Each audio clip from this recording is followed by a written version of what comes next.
each place in the Middle East, in fact, each emirate is slightly different and works slightly differently. So you have to kind of be really adaptable, and you have to just work carefully and professionally and be very, very adaptable is the word, adaptable in this region, because what works for one territory will not work for the next. It's not them and us, it should be all of us together, all trying to make great theatre. There's no end to what we can do. So the more projects I get and the more unusual, the more excited I get.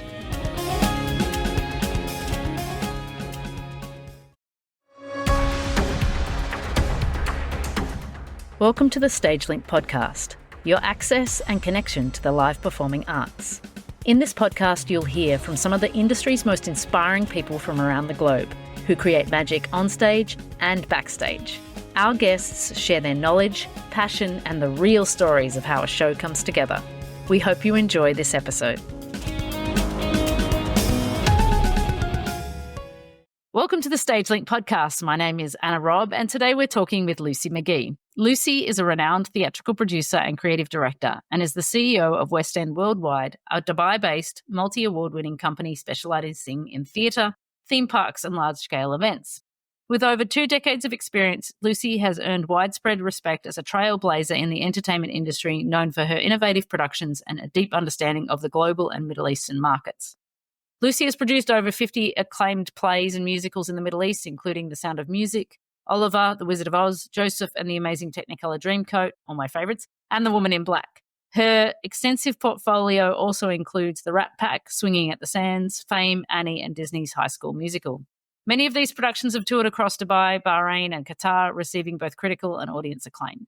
In addition to theatre, Lucy has worked on independent projects such as Tahal for Dragon, the opening and closing ceremonies of Expo, and large-scale festivals like the Korean Water Bomb Festival and Yas Winter Wonderland. She also created and produced the award-winning Helicon XR Studio in Abu Dhabi, recognised for its innovative use of technology at the MESE Awards 2022.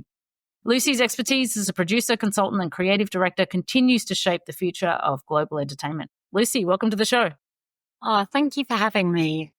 Great. It's so good to see you. I would really, actually, because I've never asked you this question, tell us how you ended up in Dubai. Where are you from? You're from the UK, correct? I'm from the UK, trained as an actress, went to drama school, did my years as a performer, and worked for some questionable producers and just got to the point where I thought, I need to have a go at doing this myself. I need to treat people properly. I need to pay people properly, and put my money where my mouth was and produced a couple of shows with my business partner, John, in London. One of those shows, which was a little musical review show called I Love You, You're Perfect, Now Change, was seen by somebody looking for shows for Dubai for their theatre. The Madnat Theatre at the time was the only theatre here in Dubai, a 440-seater. And essentially they said, we want that show, but we want you to do it in rep. So you do it, back to back. We did 4 performances of each show. We rehearsed for weeks and then it was all over. And that's how it started. Because there wasn't really a theatre-going audience here either. So it took a couple of years of doing those shows in rep to get people to come, to get people to appreciate different styles of theatre and to really get bums on seats and reputation forged so that people knew they were coming to see a popular production show and they knew the quality was going to be good. And it got stronger and stronger. So after about 2 years of doing that, we decided we would hire the theatre ourselves. We were in a position to, and then we were able to go bigger with the titles, bigger with the runs, to the point where 12 years later, we had produced 55 plays and musicals, the largest cast being 110, moved over to Bahrain with them and Qatar, and were really churning out 4 a year, which was a massive thing. And it's a position I would dearly love to be in again, churning four shows out a year.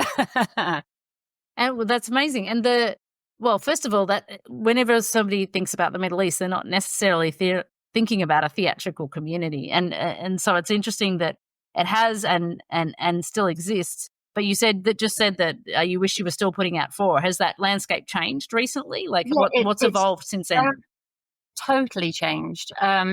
The biggest issue we have now in Dubai is venues. There are not enough venues. So the Madnat is now no longer. It's now a digital art museum. It does have performances in it, but the cross arch has gone and the seating has gone. There's quiet theatres that have just been closed. Then there's the Opera House, which is amazing and glorious and wonderful, but inaccessible to a lot of people. We have no mid-scale venue. We have nothing that's, 1,000 seats, and it's so desperately needed. The schools and colleges here have incredible auditoriums with full facilities, but we can't really ask our theatre-going public to head to a school, and they can't really have dinner there and drinks before the show and make more of a thing out of it. So I've just started producing some shows at the Zabeel Theatre, which is at the end of the Palm Jumeirah, and it used to be a musical.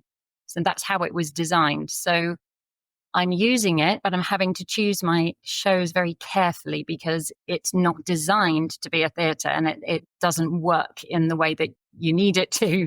So in order to do a big musical again, I need a venue. So if anyone's listening, please give me one and I'll fill it. Or build you one. Let's build you one. Please. Yeah. And what's the way that your projects get financed, Lucy? I self-finance everything. So that is the other area that I would dearly love, to have support. So to take the element of risk away so you can really enjoy and embellish on projects without having to worry about finances constantly. I have had some small cash sponsors who've been massively great and wonderful and helpful. I also have a band of incredible theatre angels who loan me money and then they get repaid it guaranteed at the end. It's just that cash flow situation. And of course, if somebody's buying in a show, that's a different thing altogether. So if somebody's saying, I want one of your shows, how much is it? Then that sorts itself out. But to actually produce my theatre, because just explaining the difference here in Dubai, there are a lot of promoters, a lot of people who buy an international tour in. So the show already exists. And I do that on occasion. But what I actually excel in, and I'm the only person here that's doing it, is producing shows from scratch. So I request the license. I then get involved in every single aspect of it, from the casting to the marketing, to the sponsorship, to the financing, et cetera, et cetera, et cetera. And I love that. I thrive on that business, but also kind of having my fingers on every single part of it. That's what I love about being a producer, because you are the puppet master. It's happening because you've made it happen. And obviously, I only pick people I absolutely love making theatre with. So that's wonderful, because it's such a team effort, and the magic of theatre always wins. Always wins. Well, it's funny that you just say that, because the very next question I was going to ask or talk about was that you recently produced The Woman in Black, right, in Dubai. And I wanted to tell you that, like, first of all, that's one of my favorite plays. And it's also pretty much one of the things is what the reason that I work in the industry, because many years ago when I was a teenager, my school took me to a local production of The Woman in Black. And I was so spellbound by that show that I was like, oh, I have to be a part of that. And so when I saw that you had done that, I was like, whenever I see anyone produce that play, I have a fondness for it. But so I wanted to ask you, how was that received? How did that come about? How did that show go in Dubai? It came about because I've produced it here before. So okay. I produced 3 times previously, but this was a restaging of that production, obviously with a new venue as well. So things had to be totally changed. But my team essentially was the same. I had the same director, the same set designer, and the same lighting designer. We already had the composed music and the soundscape. We used the same as last time. And to a point, we had costumes. But the reason I wanted to do it, it's because here in Dubai, there's a lot of concerts. There's a lot of musicals. I mean, they're everywhere. It's wonderful. It's just pumping with great things right now. But there are no plays, very small plays, limited plays in smaller venues. So the schools as well are crying out for pieces to study, because they're not able to travel to London necessarily to watch great theatre. They're having to watch National Theatre Live or something like that to access good theatre. So when I decided to do this, I actually contacted the schools and colleges first. I said, I'm going to do this. Here's the education pack I'm supplying you. We're going to have question and answers after each, so you can really, really get to grips with the production. And it sold out the 3 schools performances that it did very, very quickly. And they were like, when's the next one? It was brilliant. Thank you so much. They've got to see live theatre. And with The Woman in Black, as you know, it's a very simple storytelling process. It's one set. It's a creaky door. It's a rocking chair that goes crazy. It's a abandoned nursery. It's so simple. And it's asking the audiences to go with us on that storytelling journey and buy into it. And they do, and they're screaming and they're terrified. And never has that felt so good. And that crossed over to the public performances also. It was really, really well received. And I was very confident that it was going to be. But I also think I could bring it back again in 2 years and there'd be a whole new audience there. And people said, we'll come and watch it again. And actually, I want to bring my wife because I want to see her scream. And it was a cross-continental project, really, because we cast it in London. The 2 actors, absolutely incredible. We rehearsed it in London and then everything kind of happened here. We were also able, which really pleased me and made my heart happy, to use students from the Sharjah Performing Arts Academy to help us with set painting and making some props and all this kind of thing. So again, we were able to start involving people in and start growing this network larger, because that's so needed now. It's not them and us. It should be all of us together, all trying to make great theatre. And I do think Sharjah Performing Arts Academy is a fantastic place and it's doing so many wonderful things. But what is the point of training people to do something if there's nothing here for them to do and they're having to travel to everything? So that's right. I'm really happy that's beginning and that's starting. I think the first graduates were last year, and now, people are starting to stay and there are jobs for them. So now if we build that extra, we'll have even more work for them, right? That's it. Yeah. That's totally true. And I think the other thing to point about The Woman in Black is that, and the other thing that's always, there's very, very simple theatrical tricks used in that show to tell the story.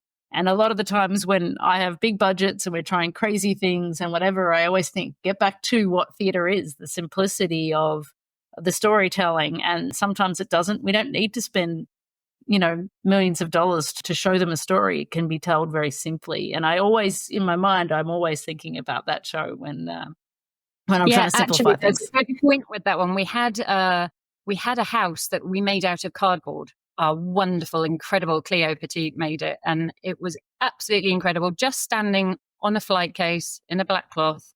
And it just had a spotlight come on it every so often when they were talking about Eel Marsh House. Mm-hmm. The kids after were like, how did you do the projection? How did that work? Because they're expecting high tech. Yeah. But it was a simple shark-tooth gauze and a spotlight revealing it. Wow. But they'd never seen or understood that before. So to be able to have them there and to show them, this is how we do it. This is a cardboard house. This is, a gauze. It's really nice to go back to how we trained, which is by, learning the basics and then using them. Absolutely. No, that's interesting. So you mentioned you touched on it just a second ago about the entertainment scene in Dubai. So what other sort of genres of experiences, because, the theatre plays a small part, what other genres of entertainment are popular in Dubai for people who don't live there or haven't visited that space? Concerts are very big here. So we have a lot of world famous artists coming here, to the point where they seem to be coming every year, the same people. So they clearly have a wonderful time. For example, Ed Sheeran was here this year. He's already back next April. It's already announced. And Coldplay, same. So all the big artists, which is really good for us. And to the point where we have to be extremely selective, because if we tried to go to them all, we'd all be absolutely broke. There are obviously cheap going on right now as we speak. So there's all sorts of artists here for that.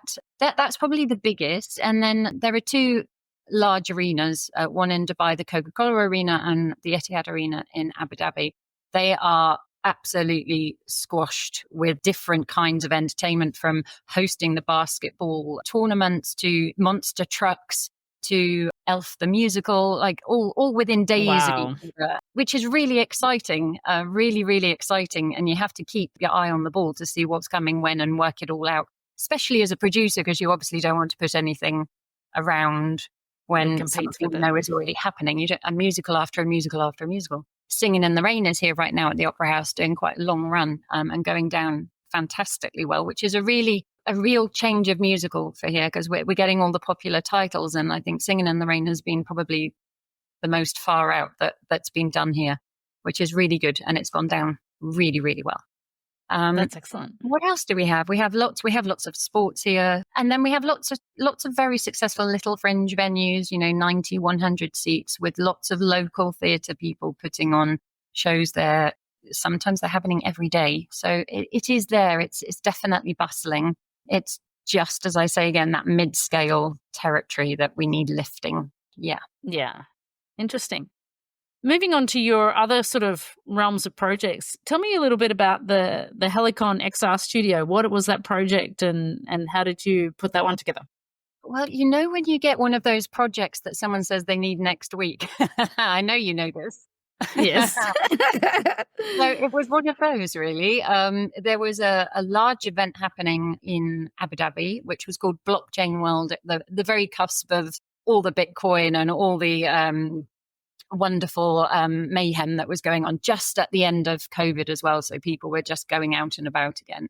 And came up with this idea of, I was also doing the opening ceremony for it. So that's how I ended up involved in this. So within 2 weeks, I had done the opening ceremony and formed and built an XR studio. Now, I know nothing at all about XR. So this is where I have to tap into talent. I know if they don't know, they know someone that will. Carl, for example, who I know you've had on here doing a podcast himself, was my go-to person. And he did know all the people I needed. I knew the director I needed, the camera caller, and I'm absolutely fine to get the guests on and the presenters and design backgrounds with the XR visualizer. But my gosh, what a learning curve. And isn't that exciting to have? And it really was. We did 18 shows over 3 days. We also had a live studio audience.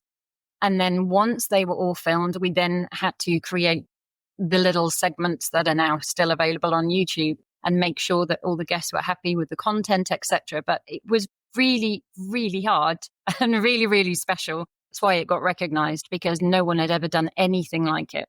And that's really, really cool. And we went through some hiccups on the setup. They were, is it going to happen? Is it not going to happen? Tools aren't working, etc.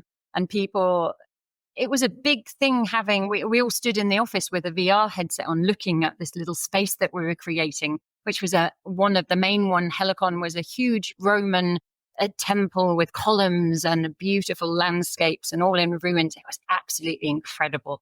And then another one was somebody on the moon, and another one was a desert with a camel walking in the background. And another one was an upside down New York. And it so exciting. And all the presenters that came on, because they flew in, we had a lot of people flying from America, some from Australia. And they were like, this is just the best experience. And I've got no content like this. If you look on my YouTube channel, it's me sitting in a room talking to people on a ferry like this, like we're doing now. And I've got this really cool content now with this incredible backdrop. And it's just me and people are talking and listening so much more. So yeah, it ticked all the boxes. It was very exciting. That's amazing. And your other project listed on your intro, which I'm sure people are going to ask, what is a Korean water bomb festival? Well, Carl's to blame for that one as well. Okay. And it was the first time he did it. His company did it this year. And what's wonderful about being an owner of a company is if I choose to dip out, I can. And I choose to dip out because then I get to learn something I don't yet know, and I get to meet new people, and very often end up working with them. So I dipped out of work for a bit for this one. It was a quiet period and just did 4 days on site with them and learned all about Korean music and all about how to get totally soaked while you're in a crowd, and how people like to have water cannons pointing at them and catching T-shirts that are fired by cannons. It's a world I do not know. This is not something that I used to cover in my musicals. I can't actually see you at a water bomb festival. So just tell me, they are actually playing music and they're throwing water bombs at each other and water's everywhere. Is that the premise of the festival? Absolutely. It's a lot of DJs and a lot of really good Korean music talent of all different styles. Concert non-stop, 2-3 days, and lots of water. But I will let someone that was front of house, because I was backstage for that, fill you in on that on another podcast. I'm sure there's lots of stories to tell about boggy ground. Oh, that's hilarious.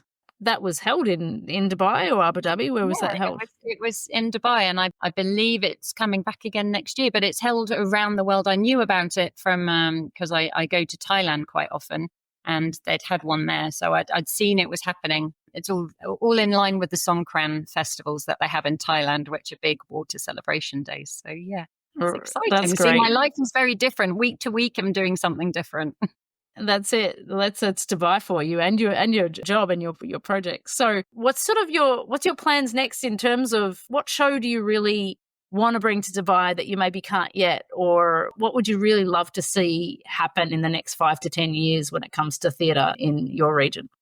That's a big question. In the small term future, I've got 2 dates already booked in for next year. So I've got a May date and I've got a November date to come up with something along the likes of the Women in Black. I can't reveal what yet, but it's to cater to that market I just covered and also the public. So tick, done, wonderful. I have a tour available to me, which I'm currently trying to book in for Middle East of a big musical. So that is me with my promoter head on.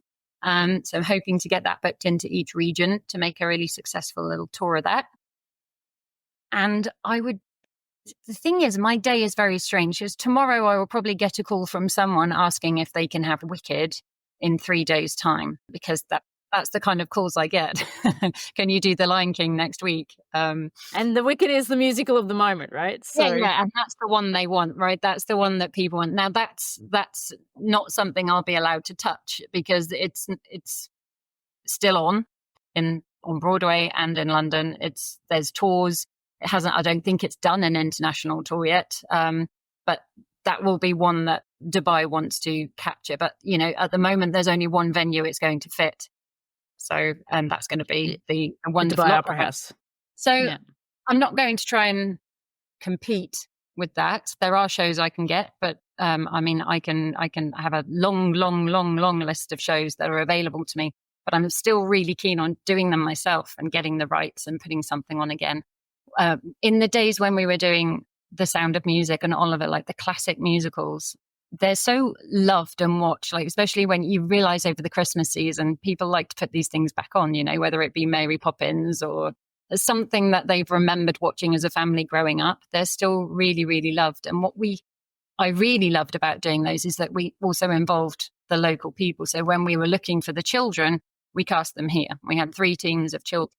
And that's special, and that's really important for nurturing growth in the arts, and for a million reasons.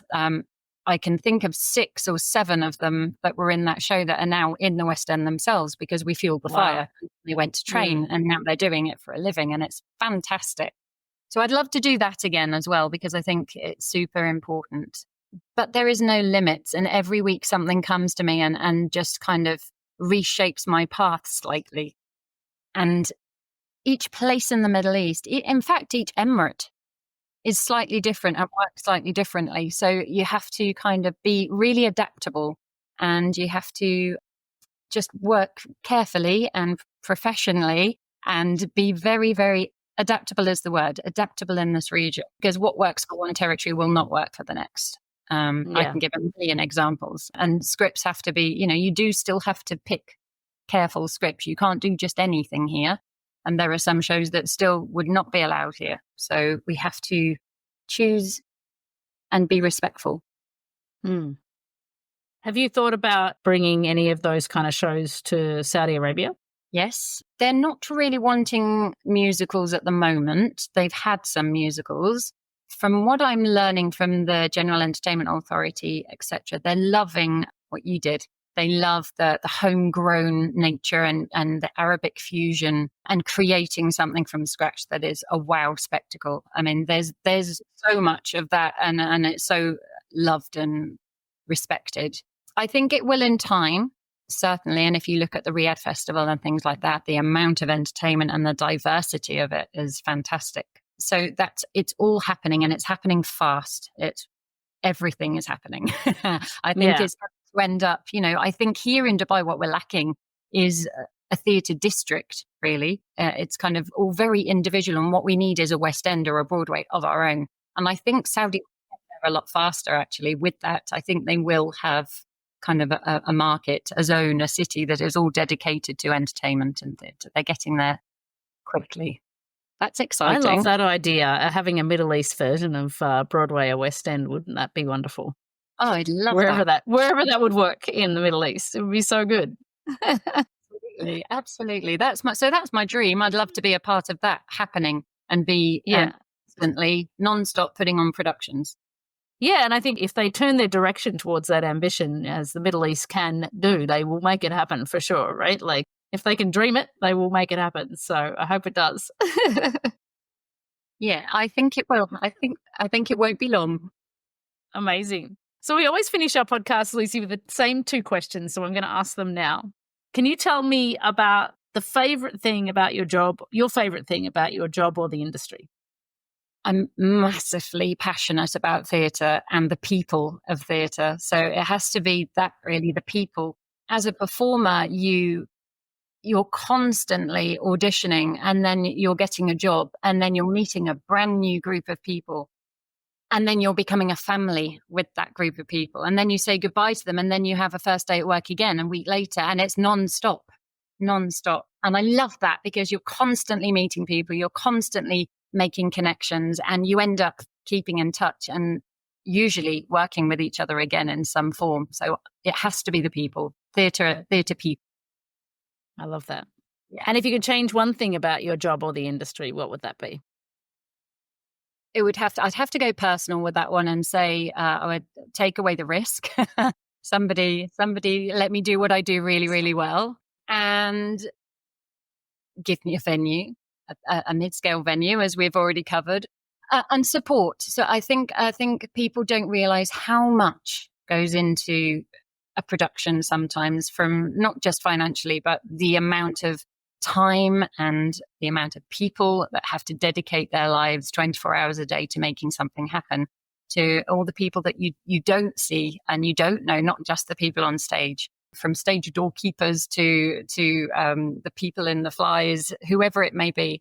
It takes an army to create the magic of theatre. And I think the more theatre we create and the more theatre people go and see, the more that will be understood. So patience and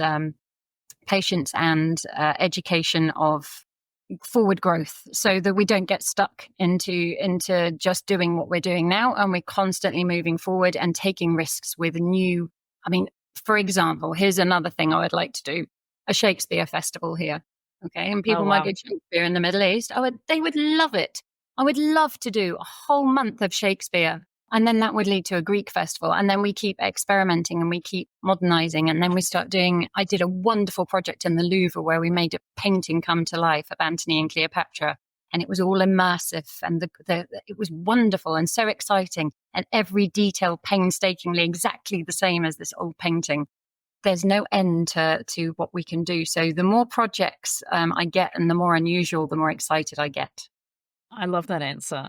Lucy, I have much admiration for what you do, I must say, because, to take those risks and continue to push theatre in an environment that isn't necessarily a safe haven for that. I have much admiration for what you do. And thank you so much for spending some time with us on the StageLink podcast. It's good to see your face. Thank you for having me. Thank you so much. Thank you for listening to the StageLink podcast. StageLink is an online platform that gives you access and connection to the live performing arts. As a guest, you can read about live performing arts from across the globe and gain insights from performers and artists on stage and all the amazing people who work behind the curtain. If you are an industry professional, StageLink Pro offers jobs, networks, and career support tools, and you can build your own professional profile on the site. As a StageLink podcast listener, you are eligible for 20% off your StageLink Pro membership. Visit us at stagelink.com, and when joining, use the code SLPodcast. StageLink, that's STAGELYNC.com.